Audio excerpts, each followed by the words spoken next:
YouTuber వైష్ణవిని love చేసి మరి పెళ్లి చేసుకున్న వాళ్ళ హస్బెండే అతి కిరాతకంగా కత్తితో పొడిచి మరి దారుణంగా చంపేసిండు. లవ్ చేసి మరి పెళ్లి చేసుకున్నారు అండ్ వాళ్ళ లైఫ్ కూడా రీసెంట్ గానే స్టార్ట్ చేసేసారు. వైష్ణవి అనే అమ్మాయి జగిత్యాల డిస్టిక్ మాదాపూర్ అనే విలేజ్ కి చెందింది. ఆమెకి జస్ట్ 19 years మాత్రమే.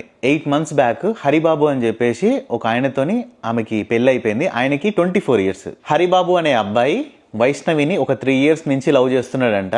లవ్ చేసి మధ్యలో అమ్మాయి నో చెప్పడంతో సో నువ్వు లేకుంటే నేను చచ్చిపోతా అని చెప్పేసి సూసైడ్ అటెంప్ట్ కూడా చేసినంట. ఏదో పురుగుల మందు తాగి ఒక హాస్పిటల్కి కూడా అడ్మిట్ అయితే ఈ వైష్ణవి వాళ్ళ పేరెంట్స్ కూడా ఉంటారు కదా, సో వీళ్ళందరూ కూడా ఆలోచించారనమాట. అయ్యో మన వల్ల అనవసరంగా ఒక ప్రాణం ఎందుకు పోతుందని చెప్పేసి ఇంకా ఓకే నీకే ఇచ్చి పెళ్లి చేస్తామని చెప్పేసి వైష్ణవి వాళ్ళ మమ్మీయే ఒక టెంపుల్కి తీసుకుని వెళ్ళి పెళ్లి చేసిందంట. అండ్ అంతే మళ్ళీ ఆవిడ చెప్పిరంట, నువ్వు బయటోడి లెక్క కాదు, ఇప్పుడు నువ్వు నా అమ్మాయిని చేసుకున్నావు కదా, నువ్వు నాకు కన్న కొడుకు లెక్కనే అని చెప్పేసి ఆవిడ చెప్పిందంట. అండ్ అంతే హరిబాబుకి 2 తులాలు పెట్టి బంగారం చైన్ కూడా కొనిచ్చిరంట.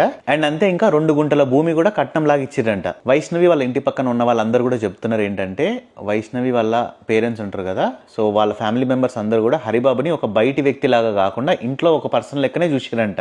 అండ్ వైష్ణవి ఇప్పుడు వచ్చేసి ఒక 5 months ప్రెగ్నెంట్ కూడా అనమాట. ఆ అమ్మాయికి ఒక యూట్యూబ్ ఛానల్ కూడా ఉంది.